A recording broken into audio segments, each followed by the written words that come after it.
नमस्कार मित्रांनो, स्वागत आहे आमच्या यूट्यूब चॅनलला। मम्मी आज आमची सकाळी 7:30 वाजताच गेली होती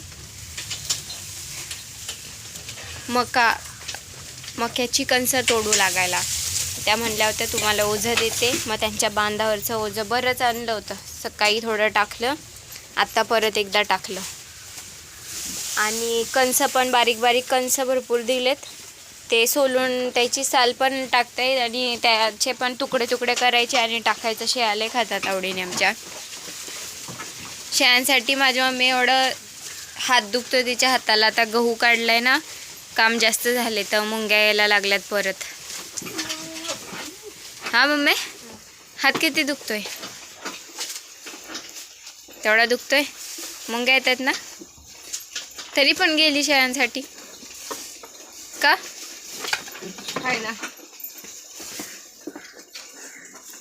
आणि तुम्ही म्हणताय की ह्या शेळ्यांलाच पहिलं जास्त खायला घालून नीट करा, तर शेळ्यांना ना आमच्या खायला भरपूर येत। आता काल पण आम्हाला एक असं म्हणजे समोरच ते म्हणाले की तुमच्या शेळ्यांना खायला भरपूर आहे, पण त्या बांधलेल्या आहेत ना, त्याच्यामुळे त्यांच्या तब्येती खराब झाल्यात।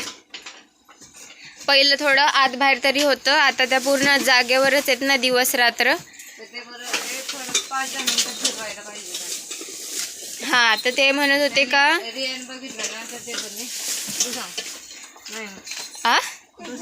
बोल ना। रिअल मध्ये बघितल्यावर खायला किती येतं ते म्हणजे खायला भरपूर आहे, फक्त थोडं फिरवायला पाहिजे, त्यामुळे तब्येती खराब होतात। तर हे कारण आहे आमच्या शेळ्यांच्या तब्येती खराब होण्याचं। मग काय पाहिजे, हे जनावर फिरते असेल तेवढी चांगले असतात। आणि हे बंदिस्त ह्याच्यामध्ये पण ना थोडंसं म्हणजे थोडं तरी फिरणं पाहिजेच एकदम। आता महिना झाला आम्ही आलोय, त्या महिना झाले जागेवरच आहेत, त्याच्यामुळं कसं खाल्लेलं त्यांना पचलं सुद्धा पाहिजे ना। त्यांचं एक्सरसाइज होतच नाही तर खाणार बसणार तर काय होणार? ते लागत नाही ना एवढं शरीराला। तर हे कारण आहे। तुम्ही म्हणता की ह्यांनाच खायला टाका, ह्यांनाच नीट करा। सकाळचा भरडा असतो, आता मम्मीनी कडबा आणून टाकाय चालू केला, किती दिवस झाले, भुसकाट संपलं तेव्हापासूनच।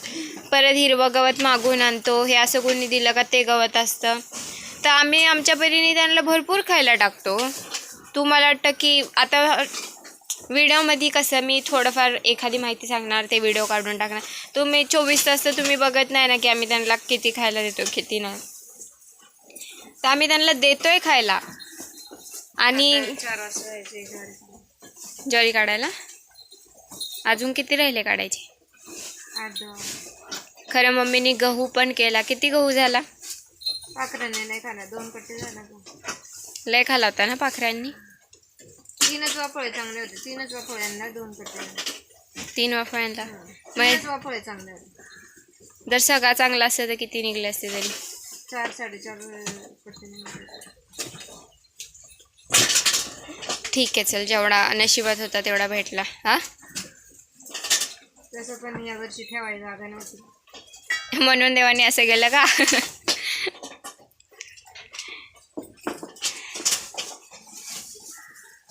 तर ठीक आहे मित्रांनो, चॅनलला नवीन असाल तर चॅनलला सबस्क्राईब करत जा, छान छान कमेंट करत जा आणि मेनली व्हिडिओ पूर्ण बघत जा माझ्या। खूप खूप धन्यवाद।